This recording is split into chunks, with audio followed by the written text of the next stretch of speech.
sabemos, la hipoteca es una garantía que se da sobre bienes inmuebles, ¿no? Y lógicamente permite que este vínculo jurídico que se va a dar entre las partes que intervienen en la hipoteca, cuando una persona que se encuentra fuera de la misma conozca de manera detallada las consecuencias jurídicas de su intervención, ¿no? ¿Qué es lo que podemos decir? Que la hipoteca es una garantía netamente formal, no tiene que intervenir la escritura pública, es decir, hay que ir a un notario, luego hay que ir el procedimiento ante registros públicos.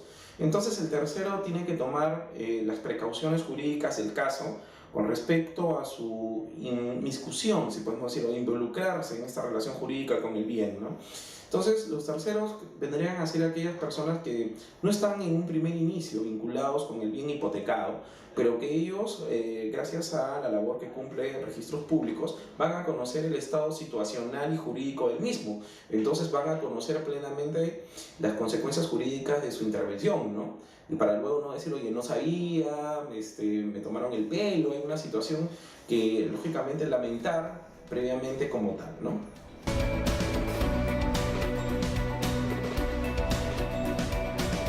Sabemos, la propiedad es un atributo jurídico que está regulado tanto en la Constitución Política como en el Código Civil, ¿saben? Entonces, dentro de esos cuatro verbos fundamentales sobre los cuales descansa la propiedad está usar, disfrutar, disponer y reivindicar.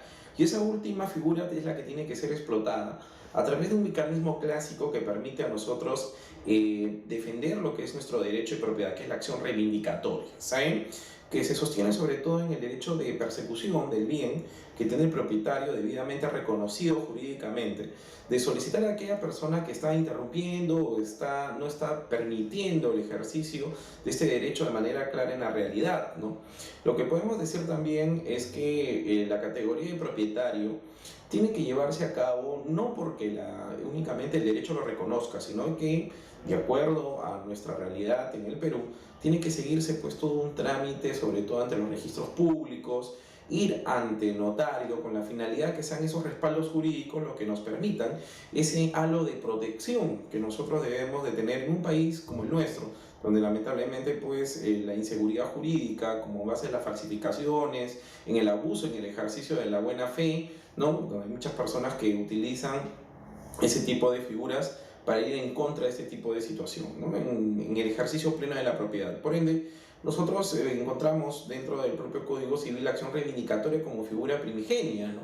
Pero eso tiene que ser complementado, como lo hemos explicado, por otras categorías jurídicas como son el tema de la utilización de los atributos ante registros públicos que estén debidamente registrados y previamente llevar a cabo lo que es el procedimiento notarial, ¿no? Primero en el tiempo, primero en el derecho, ¿no? Es una figura sumamente clásica y luego, ¿no? Quien ejerce la posesión se presume propietario. Entonces, el tema está en esa conexión jurídica de que nos permita a nosotros hacer uso del ejercicio del derecho de propiedad, pero en su cabal sentido, ¿no? No únicamente documental, sino plasmarlo también desde el punto de vista de la realidad, que creo que es básico en un país como el nuestro.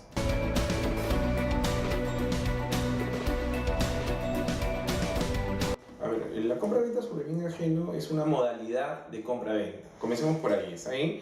Pero que tiene ciertas características, ¿no? Y que es permitida de acuerdo a nuestro ordenamiento sustantivo, como es el Código Civil. Lo que podríamos decir ahí es que el Código permite este tipo de compra-venta. O sea, es permitido en el Perú, es legalmente adecuado llevarlo a cabo. En primer lugar, tomar en cuenta los pros y los contras. Vivimos en un país donde la inseguridad es uno de los factores que siempre va a restar en torno a la confiabilidad de la plasmación, de obtener el bien que en un primer momento nosotros conocemos, no pertenece a la persona que nos está ofreciendo. Entonces, el tema mucho va a sustentarse en la viabilidad de la confianza.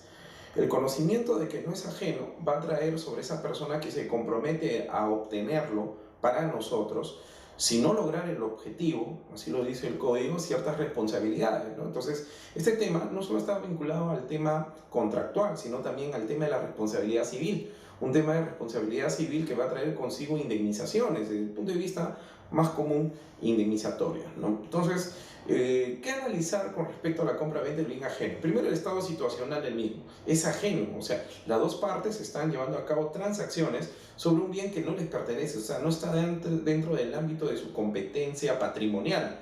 Segundo, esa misma naturaleza hace que las cláusulas de compromiso sean sumamente especiales. Es decir, la persona previamente, antes de inmiscuirse en este tipo de figura contractual, debe conocer los resultados que pueden en una posibilidad darse. Es decir, es tomar a una persona desapercibida, si no se empapa bien de las consecuencias que puedan traer, pueden derivar acciones judiciales indemnizatorias entre ambas partes, pero en la firma de un contrato de este tipo, el asesoramiento, creo yo, es un punto sumamente básico. Básico, ¿por qué?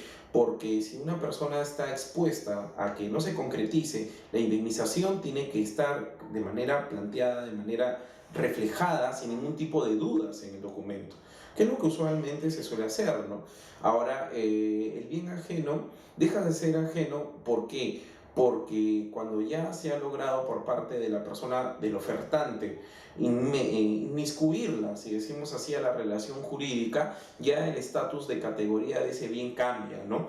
Y ya se podría, si podemos decir, materializar esa promesa de obtener el bien hacia la persona que va a actuar como comprador. Lógicamente, el nomen juris dice compra-venta de bien ajeno, nos habla de una situación que al momento de iniciar las tratativas, ¿no? O inclusive, si podemos decir, el contrato como tal, no está dentro del ámbito patrimonial de las partes, repito, pero eso va a dejar de ser así cuando el oferente, el ofertante, en este caso consigue ya de una vez ese bien tan deseado por la persona que lo va a adquirir, ¿no? Entonces, por ende, nosotros en las reflexiones, ¿es permitido en un mundo moderno llevar a cabo compra-venta sobre bien ajeno? Sí, porque nos habla de expectativas que se pueden dar en torno a la materia negocial que se da entre las partes. Ahora, una de las críticas, más que críticas sería una reflexión puntual.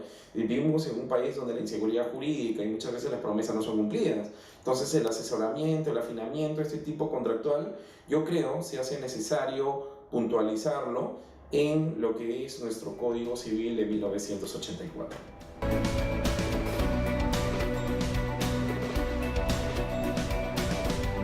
A ver, como todos sabemos, la Junta de Propietarios es un tema bastante común en la actualidad inmobiliaria de hoy, ¿no? Y inclusive nosotros al momento de analizar este tema hemos visto que un alto porcentaje de la sociedad, voy a tomar el caso de Lima, pero esto no es ajeno a provincias, no sabe la formalidad de los pasos a seguir para constituir una junta de propietarios, ¿no? La constitución de una junta de propietarios muchas veces es una piedra de óbice y hace que un alarmante 85% de personas que viven en condominios, ¿no? En edificios, lamentablemente, pues no esté debidamente regulado este tema de manera adecuada, ¿no?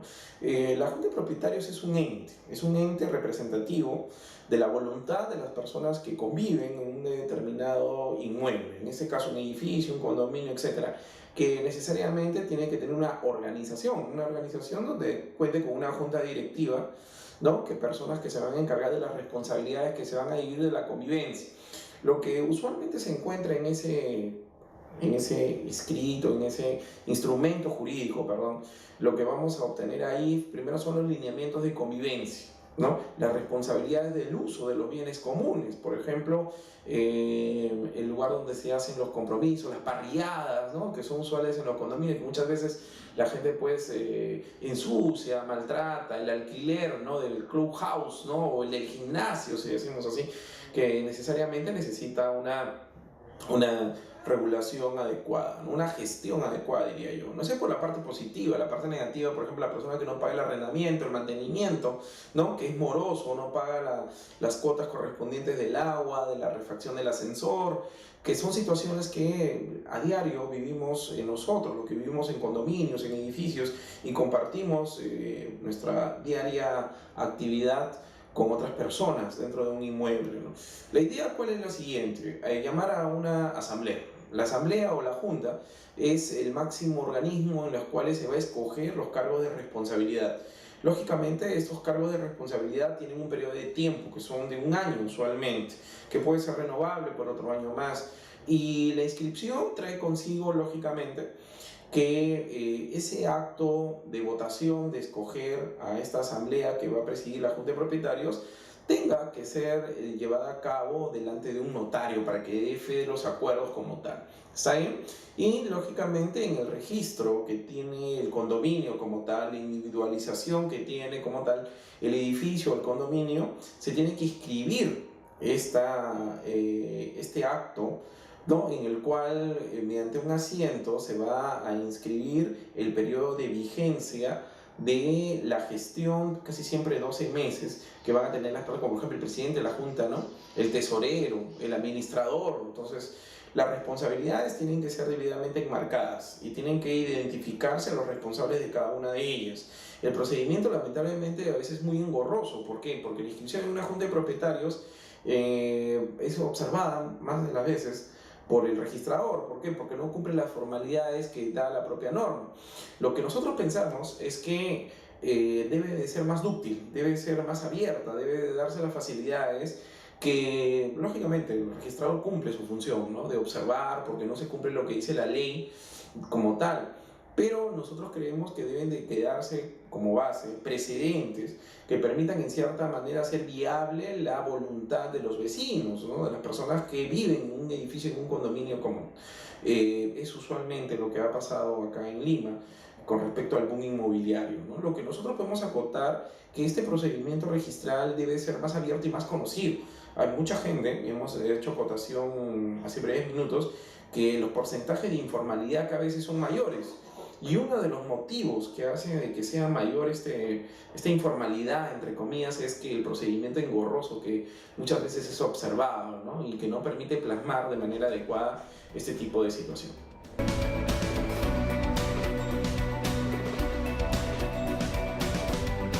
La cláusula penal, como bien sabemos, es una figura que busca sancionar aquella parte que incumpla con el compromiso obligacional que se ha dado entre las partes. ¿Saben?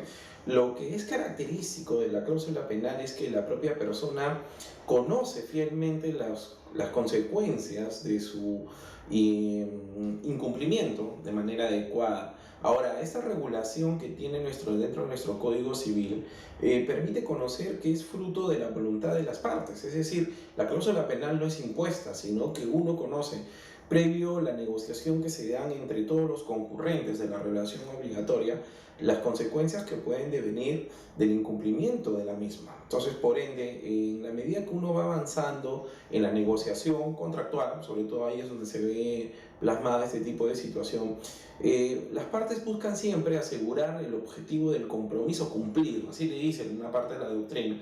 Y lamentablemente vemos que nosotros tenemos que recurrir a este tipo de figuras, pues hay muchos intereses, sobre todo en el futuro cumplimiento de la relación obligacional. La cláusula penal viene a ser un instrumento creado por el sistema jurídico nacional.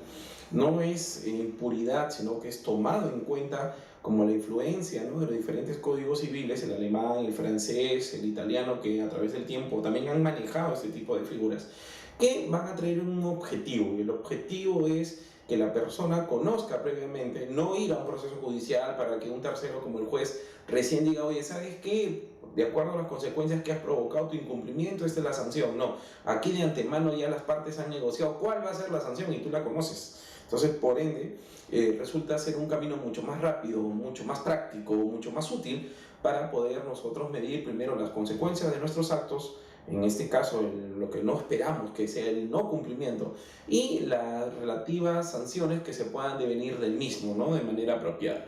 Creemos yo que esos 4 o 5 artículos que le dedica el Código Civil del 84 son muy generales, pero permiten sí viabilizar la voluntad de las partes concurrentes en la relación obligatoria y lo que se van a derivar como resultados de las mismas, ¿no? Al momento de aplicar la cláusula penal de manera adecuada.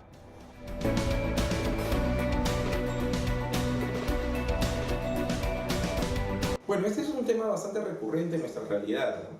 El tema de la morosidad es cuando comienza a suscitarse el retraso en los pagos, ¿no? Situación que lógicamente muchas veces ha traído consigo que el contrato de arrendamiento tenga que finalizarse, ¿no?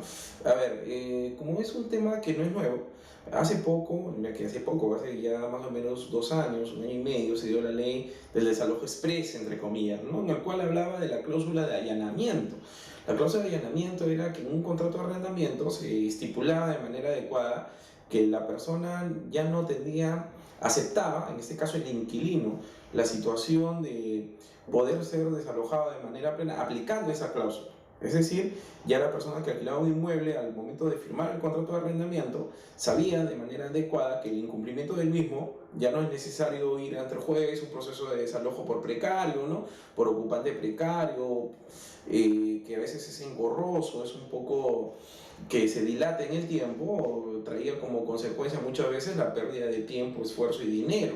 En cambio, la cláusula de allanamiento justamente buscaba eso, ¿no? Que las partes, el inquilino como el arrendador, señalaran de manera plena las consecuencias del retraso, si podríamos decir así, y la consecuencia de que ya no se esté vigente ese contrato de arrendamiento de manera plena.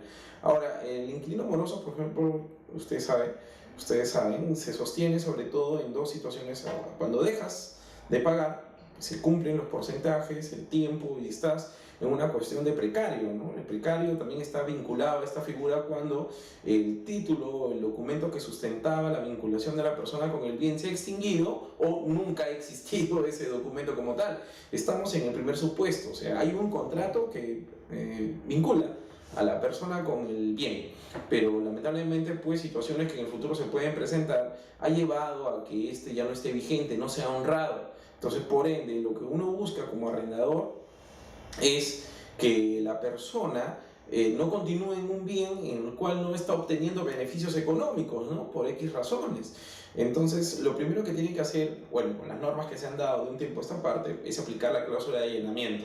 Doctor, que yo hice el contrato sin cláusula de allanamiento, pues entonces firmar dentro del contrato un acta de ejecución, ¿no? O sea, ¿qué significa eso? Ir a un acuerdo conciliatorio en el cual el acta de ejecución de no cumplirse, ¿no? Va a ser como un documento ejecutivo que va a traer consigo que la persona desocupe el bien que ha venido, en el cual ha venido viviendo, ha venido utilizando de manera puntual, ¿no?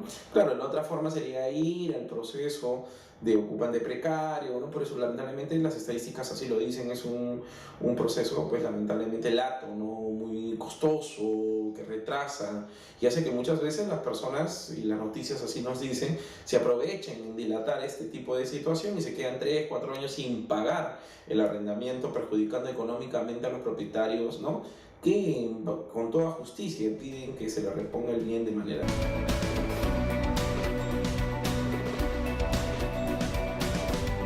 A ver, el tema de las facultades sancionadoras deben estar debidamente estipuladas en el reglamento interno de convivencia.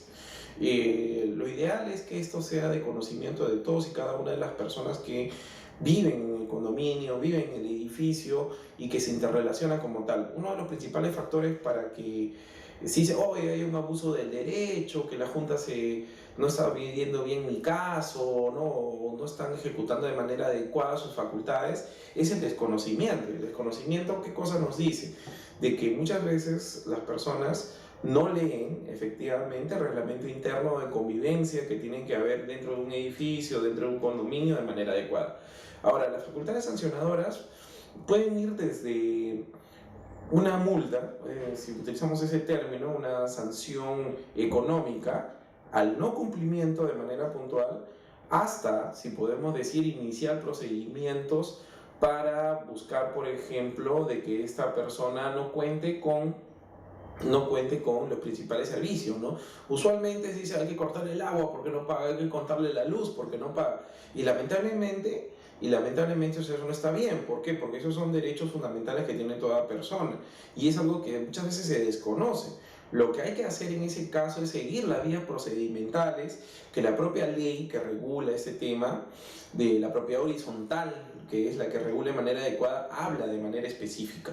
Y en ese tipo de situación, quien va a determinar la viabilidad o no de las sanciones es el juez. O sea, no se puede tomar la justicia por sus propias manos, si decimos así, la Junta de Propietarios. Lamentablemente, es un común denominador que la Junta de Propietarios pues corte, ¿no?, el agua, corte la luz, y son situaciones que ponen en estado de susceptibilidad de futuras sanciones a la Junta de Propietarios, en las personas del presidente, el administrador, etc. ¿Y por qué decimos eso? Y decimos eso porque lo que hemos podido observar es un mal asesoramiento por un lado, y otro por lado un escaso conocimiento de los atributos que se han dado en torno a ese tema.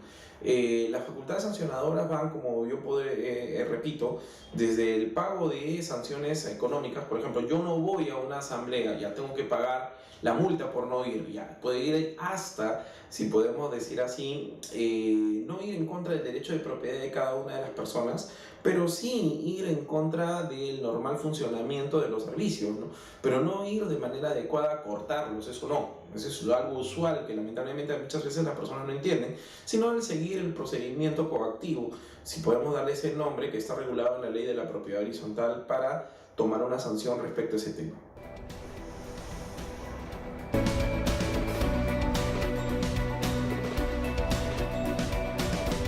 A ver, el tema de la prescripción adquisitiva es un tema eminentemente actual, es un tema bastante interesante porque es la vía de que muchas veces el poseedor se convierte en propietario, ¿no?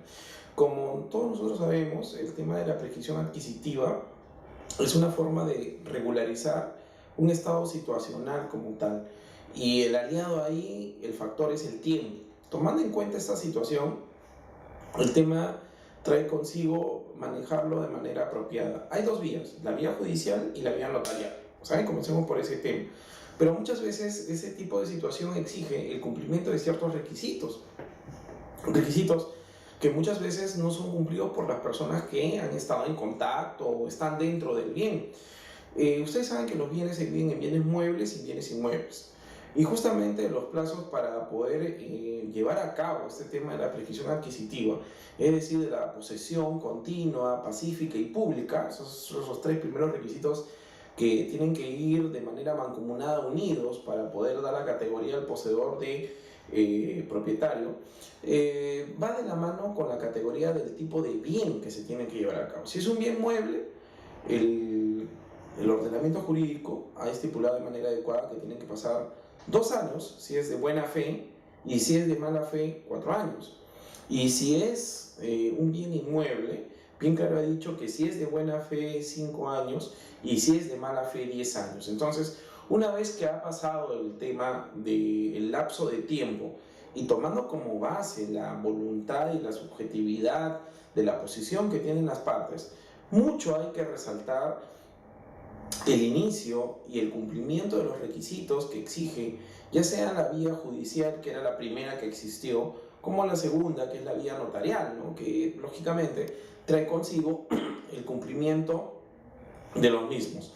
Lamentablemente hemos podido apreciar que lo que ha imperado más ha sido la mala fe. En la experiencia laboral que hemos tenido, la mala fe ha traído acotación de que muchos procedimientos de prescripción adquisitiva queden truncos, ¿no? Porque efectivamente se ha demostrado que existía otro propietario, que lamentablemente pues, el lapso de tiempo no se cumplió, y que lamentablemente pues lo que se premia ahí es la diligencia. ¿Qué significa decir la diligencia? Es la razón de ser en la cual la persona dedica tiempo, esfuerzo, dinero, continuidad a que el bien se encuentre en un estado operativo, ¿no? Algo que el propietario de repente, debidamente reconocido por el sistema jurídico, por dejadez, por falta de diligencia, no lo ha hecho. Entonces el Estado, en este caso el sistema jurídico que lo contiene, ha llevado a cabo la viabilidad del mismo a través de esta figura, que es el tema de la prescripción adquisitiva, ¿no? El cual, repito, tiene por finalidad formalizar un estado situacional, pero ojo, cumpliendo cada uno de los requisitos que exige la ley de manera adecuada, ¿no? La continuidad del tiempo, la exhibición de documentos, de testigos, ¿no? Por ejemplo, el pago de recibos, que traiga consigo, ¿qué cosa? Acreditar la viabilidad de ese tipo de figura, como también el respaldo del tiempo, ¿no?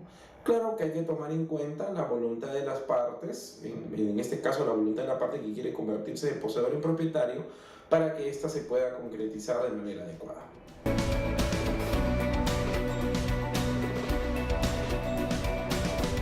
Como todos sabemos, el tema del pleno casatorio es buscar, y así lo dice el Código Procesal Civil en el artículo 400, la uniformidad en la administración de justicia, ¿no? Y yo saludo que se lleve a cabo siempre ahora de manera más continua los plenos porque buscan en cierta manera uniformizar los criterios que tienen los operadores jurídicos en nuestro país. El tema del otorgamiento de escritura pública, como todos sabemos, está regulado en un proceso netamente sumario, o sea, rápido. Lo que hay que traer a cotación es si el juez puede o no revisar el contenido de esa escritura pública que es materia de controversia, ¿no? Porque la naturaleza del proceso no es ese. La naturaleza del proceso es analizar la viabilidad de por qué el retraso o por qué no se le quiere entregar la escritura pública que luego se va a derivar en un documento que acredite el derecho de propiedad de la persona que es interesada. Y eso va de la mano con otra figura sumamente importante que es el tema de la formalidad. Ahora, ¿qué es lo que sucede? El pleno casatorio, la controversia y los amigos curiales han coincidido es hasta dónde va la facultad del juez de revisar o no el acto jurídico que contiene la escritura pública. Yo creo que es necesaria la revisión, yo pienso que sí, la revisión. ¿Por qué? Porque muchas veces en una sociedad como la nuestra, en un país como el nuestro, la seguridad jurídica no únicamente tiene que viabilizarse de lo que nos dicen o lo que está escrito. Muchas veces eso puede encerrar un acto jurídico nulo, un acto jurídico anulable o que puede traer consigo fraude, ¿no? Entonces lo que nosotros tenemos que tomar en cuenta en este tipo de situación, y mi reflexión va en ese sentido, que los atributos del juez no necesariamente tienen que ser expresos para poder aplicarse a un determinado caso. Yo creo que él, en las facultades que le otorga la jurisdicción que le da el Estado, tranquilamente puede llevar a cabo la revisión del contenido de la escritura pública para luego no validar, si decimos así, un acto jurídico nulo o un acto jurídico anulable, ¿no? Que luego pues van a estipular un abuso del derecho, ¿no? Que pueden traer consigo perjuicios patrimoniales y que lamentablemente van a tener como una especie en el tiempo, ¿no? Que lógicamente se da cuando se cumplen los plazos de tiempo para poder iniciar las acciones del caso. Ahora, lo que se busca es anticiparse a ese tipo de situación. Y creo yo que el juez tiene toda la potestad de llevar a cabo esta revisión de manera adecuada.